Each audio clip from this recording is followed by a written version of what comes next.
పిల్లాడు చెడిపోతే ఎవరిని అంటారండి? ఊళ్ళో వాళ్ళు తండ్రిని అంటారండి. ఖచ్చితంగా పెంపకం చేత కాదు, అదవ పెంపకం వీడు అంటారు. ఇక్కడ ఖచ్చితంగా ఇప్పటికీ ఉందండి ఆ మాట.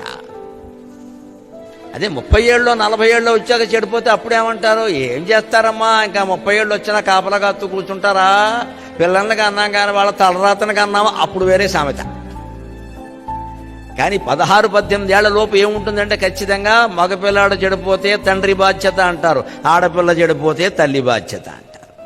ఆడపిల్లల మనస్తత్వం తల్లికి తెలిసినట్టుగా తండ్రికి తెలిసే అవకాశం లేదు.